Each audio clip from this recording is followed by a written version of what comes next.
Hello everyone, কেমন আছো তোমরা সবাই? তো আমার মিনি ব্লগে তোমাদের সবাইকে আবার স্বাগত জানাই। গতকাল ছিল রবিবার, ছুটির দিন, তাই আমরা বাড়ির ছাদে ছোট্ট করে একটা পিকনিক করেছিলাম। এখন তো শীতের মরশুম, চারিদিকে এত পিকনিক চলছে, তাই আমরাও দুটি ফ্যামিলি মিলে আমার বাড়ির ছাদে পিকনিক করছিলাম। আমি আমার ফ্যামিলির 4জন মেম্বার, আমার প্রতিবেশী। এই যে দিদি দেখলে বসে এখানে সবজি কাটছিল, তার হাজবেন্ড দাদা আর তার দুটি ছানাপোনা, একটা ছেলে একটা মেয়ে। তো সকাল সকাল আমার হাজব্যান্ড বাজারে চলে গেছিলো, যেহেতু বাড়ির ছাদে করব তাই আর তাড়া নেই। আসলে এত ঠান্ডা না আজকে, তো সকালে ঘুম থেকে উঠে স্নান টান সেরে ছাদে চলে এসেছিলাম। ওই যে দেখো তার দুটি ছানাপোনাও চলে এলো স্নান টান সেরে। আর এখানে দিদি প্রথমেই গরম গরম কফি করছিল। এখন তো শীতকাল, কফি ছাড়া আর কোনো কথাই হবে না। আর সকাল সকাল আমার হাজব্যান্ড গিয়ে সমস্ত বাজার করে নিয়ে এসেছিলো। এখানে কফি খাওয়াও চলছিল আর ওখানে সবজি কাটাও, কারণ ঘড়িতে এখন প্রায় ওই 12টা মতো বাজে। ব্রেকফাস্টের টাইম, পুরো লাঞ্চ হয়ে গেছে। তো কোনো ব্যাপার না, বাড়ির ছাদে করছি, সারা দিন ধরে আজ পিকনিক করব। তো আমি এখানে আগুনের পাশে এসে একটু বসছিলাম। আসলে আজকে ওয়েদারটা না এত কুয়াশা ভরা, সূর্যি মামার তো দেখা নেই, আর খুবই হাওয়া হচ্ছিল। আর ছাদে তো গাছপালা চারিদিকে যা হয় আর কি। তো এখানে কফি সার্ভ করা হচ্ছিল, যে আগে গরম গরম কফি খাওয়া হবে, কফি বিস্কুট, তার সাথে রান্নাবান্নার টুকটাক কাজও চলছিল। যে যা পারছে আগে কফি খেয়ে নিয়ে টুকটাক কাজ করছে। ওই যে দেখো আমিও 1 কাপ গরম গরম কফি নিয়ে এসে বসলাম। আমি ওদিকে একটু টুকটাক কাজই করছিলাম, তাই আমি একটু পরে এসে কফিটা খেলাম। আর ওই যে দেখো দিদির ছানাপোনা দুটো, ঠান্ডায় ওরা দুজন পুরো জড়সড় হয়ে গেছে। তো এদিকে আমাদের কফি খাওয়াও চলছে, গল্পও চলছে। সত্যি পিকনিক মানে কিন্তু দারুণ মজা। আর এরই মধ্যে আমার আবার একটা পার্সেলও চলে এলো, তাই আমি আবার ওটা নিচে আনতে চলে গেছিলাম। তো এসে দেখছি এখানে আমাদের ব্রেকফাস্টে হবে গরম গরম লুচি, আর এখন যেহেতু নতুন আলু মটরশুঁটি দিয়ে তরকারি। তো দেখি তরকারিটা প্রায় হয়ে এসেছে, কারণ প্রথমেই আমরা টুকটাক কিছু কাটাকুটি করেই রেখেছিলাম। তো তারপরে এখানে আমি লুচি বেলে দিচ্ছি। আর আমি সকালে ঘুম থেকে উঠেই স্নান টান সেরে আগে ময়দাটা মেখে রেখে দিয়েছিলাম, কারণ যতটা ভালো ময়দাটা ময়াম রাখা হবে লুচিটা তত ভালো ফুলবে। তো সত্যিই তাই, লুচিগুলো দারুণ ফুলেছে। আর লুচি বেলতে আমার ভীষণ ভালো লাগে। তোমরা হয়তো আমার অনেক ভিডিওতে দেখেছো আমি যে লুচি বেলতে আমি পারি। আর এদিকে আমার দেওর ওখানে ফ্রাইড রাইসের সমস্ত সবজিগুলো কাটাকুটি করছিল, কারণ সময় তো জলের মতো চলে যাচ্ছে। তো আমরা তো ব্রেকফাস্টই করলাম লাঞ্চের সময়।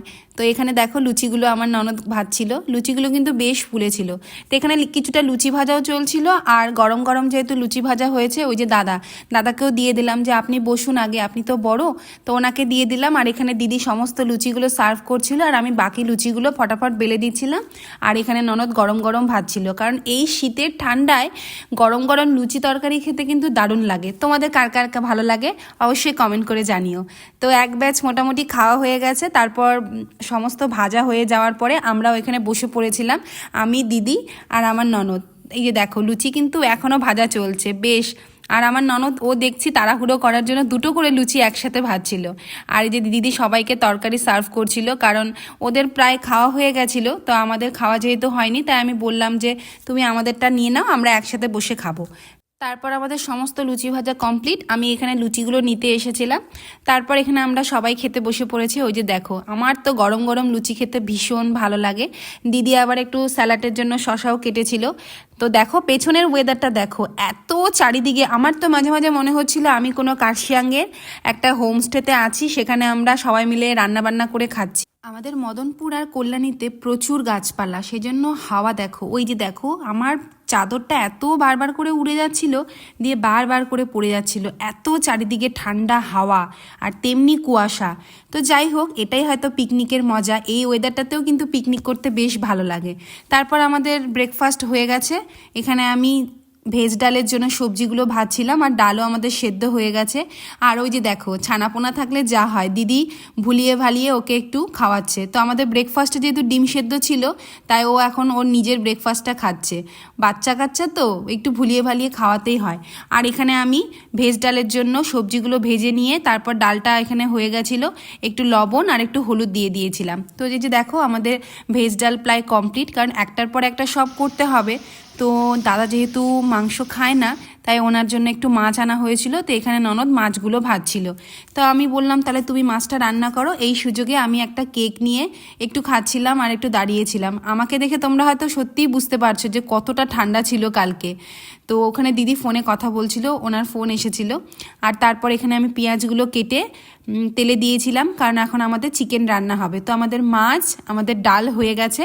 তো এখানে চিকেনেরই প্রিপারেশন চলছিল। তো এখানে না এত ঠান্ডা, বারবার করে ওই আগুনের কাছে গিয়েই আমার বসে থাকতে ইচ্ছে করছিল। তাই এখানে ননদ মাংসটা রান্না করছিল, আমিও মাঝে মাঝে এসে ওকে একটু হেল্প করে দিচ্ছিলাম। তারপর লাস্টে প্রায় যখন 4টে বাজে তখন একটু সূর্যি মামা দেখা গেছে। ওই দেখে দিদির ছেলেটা রাজস্বী ওর নাম, ও এত খুশি। আজকে আমাদের পিকনিকের মেনু হচ্ছে ভেজ ডাল, চিকেন, ফ্রাইড রাইস, মিষ্টি, চাটনি, পাঁপড়, আলু ঝুরি ভাজা, আর দাদার জন্য একটু মাছ রান্না করা হয়েছিল। এদিকে প্রীতম রাজস্বীর সাথে বল খেলতে ব্যস্ত, কারণ রাজস্বী একটু বোর হচ্ছিল বলে। আর এদিকে আমাদের ধোঁয়া ওঠা গরম গরম চিকেন একদম রেডি। দেখো, দেখতে কিন্তু দারুণ লাগছে। আমাদের সমস্ত রান্নাবান্না কমপ্লিট করতে প্রায় ওই সন্ধে হয়ে গেছিল। আসলে এখন তো ছোট দিন, তাড়াতাড়ি কিভাবে সময়টা চলে যায়। তো যাই হোক, পিকনিক মানে তো আজকে আমরা সারা দিন পিকনিক করব বলেইছি। তো এখন আমাদের এখানে জায়গাগুলো পরিষ্কার চলছিল। এই যে আমাদের আমের চাটনি করা হয়েছিল, আমি নিচে ঘরে চলে গেছিলাম একটু পাঁপড় ভাজতে, তাই আর মাঝখানে ভিডিও করতে পারিনি। দেখো, ঠান্ডায় আমার গালগুলো পুরো লাল হয়ে গেছিলো, মানে এত ঠান্ডা। সন্ধ্যের দিকে হাওয়াটা একটু কম ছিল, কিন্তু ঠান্ডা একটুও কমেনি। তোমাদের ওখানে ঠান্ডা কেমন কমেন্টে জানিও কিন্তু। এবার কিন্তু সত্যি সব দিকে প্রচণ্ড পরিমাণে ঠান্ডা পড়েছে। তো যাই হোক, প্রথমে দাদাকে দিয়ে দিলাম খেতে, কারণ উনি তো মাছ খাবেন। তাই আমি বললাম যে আপনি আগে খেয়ে নিন, তারপরে একে একে আমরা সবাই একসাথে বসবো। আর সমস্ত রান্না সেই দুপুরে করা হয়েছিল, তো সব ঠান্ডা হয়ে গেছে। এখন তো একটুতেই সব ঠান্ডা হয়ে যায়, তা আবার একটু করে সমস্ত খাবারগুলো টুকটাক করে গরম করা হচ্ছিল। এই দেখো, আমার গালগুলো দেখো, মানে লাল হয়ে গেছে, যেন মনে হচ্ছে আমি ব্লাশ লাগিয়েছি এরকম। তারপর ঘড়িতে বাজে 6টা, আমরা আমাদের লাঞ্চ নিয়ে বসে পড়লাম। লাঞ্চ ডিনার একসঙ্গেই বলতে পারো। রান্নাবান্না খুবই ভালো হয়েছিল। আর সত্যি কথা বলতে পিকনিকের রান্নাগুলো না খেতে সত্যি খুব ভালো লাগে, যেমনই হোক, ভালো হোক, খারাপ হোক, ঝাল হোক, মিষ্টি হোক। তো আমরা এখানে গরম গরম খাচ্ছিলাম, আর ননদ আমাদেরকে সার্ভ করছিল। তারপর ও খেয়ে নিয়েছিল, কারণ যেহেতু অনেক রাত হয়ে যাচ্ছিল। আর তারপর আমাদের খাওয়া দাওয়ার পরে সমস্ত কিছু, যেহেতু মানে একটা সারাদিনের একটা ক্লান্তি, আর প্রচণ্ড সবাই ঠান্ডায় একদম পুরো জড়সড় হয়ে আছে। তো আমি আগেই একটা ছোট সারপ্রাইজ রেখেছিলাম ওদের জন্য, যে করা হবে। তো একটা ছোট্ট ক্যাম্প ফায়ারের আয়োজন করেছিলাম। তো কিছুদিন আগেই আমি বাজার থেকে মানে একটু আমাদের পরিচিত একটা দোকান থেকে এই কার্ড টার্ডগুলো সব নিয়ে এসেছিলাম, যে করব বলে। তো 1 জানুয়ারিতে করার ইচ্ছে ছিল, তো সময় হয়ে ওঠেনি, তাই ভাবলাম আজকেই করি, তো ওদের একটা সারপ্রাইজ হয়ে যাবে। তো এখানে আমার দেওর ও সমস্ত অ্যারেঞ্জমেন্ট করে রেখেছিল। আমরা এখানে চেয়ার নিয়ে সবাই ঘিরে বসেছিলাম। আগে যখন ছোটোবেলায় মামার বাড়িতে যেতাম, দিদা পিঠে ভাজতো, তরকারি রান্না করতো, সবাই আমরা এরকম করে বসে ভালো লাগতাম। এখনকার এইসব সব উঠে গেছে, দেখাই যায় না। আমার বাড়িতেও বাবা যখন বেঁচে ছিল, তখন বাবা টবের মধ্যে করতো ছোটোবেলায়, ভীষণ মজা লাগতো। আর এই শীতকালে এরকম বসে বসে মানে দারুণ লাগে। তো যেহেতু আমরা এখন সবাই লাঞ্চ করে উঠলাম, তাই আর কিছু খাওয়া হয়নি। ওই বসে বসে আমরা চারিদিকে আগুন তাপিয়ে নিয়েছিলাম সবাই, আর মজা করছিলাম। আর প্রচুর গল্প একসঙ্গে থাকলে যা হয়, সত্যি মানে এরকম সময় কাটানো বহু বছর পর আবার কাটালাম। সবাইকে মিস করছি, মাকেও মিস করছি, যে মা থাকলে ভালো হতো। তো যাই হোক, তো এখন নতুন জায়গায় এসেছি, এরাও আমার একটা নতুন ফ্যামিলির মতো, ভীষণ ভালো দাদা দিদি, মানে মনেই হয় না যে ওদের সঙ্গে আমাদের এই নতুন কিছুদিনের মানে আলাপ। খুব ভীষণ ভালো। ওরাও বলছিল যে ভীষণ অ্যারেঞ্জমেন্টটা ভালো হয়েছে, কারণ ওরাও মানে খুব খুশি। আর সবচেয়ে খুশি হচ্ছে দিদির ছেলে, ও এসব কখনো দেখেনি। তো যাই হোক, তারপর সেখান থেকে নেমে আমরা চলে এলাম ঘরে, ওরাও বাড়ি চলে গেল। তো ভিডিওটা কেমন লাগলো এখানেই শেষ করছি। ভালো লাগলে একটা লাইক করো, কমেন্ট করে জানিও। সবাই ভালো থেকো, সুস্থ থেকো, টাটা।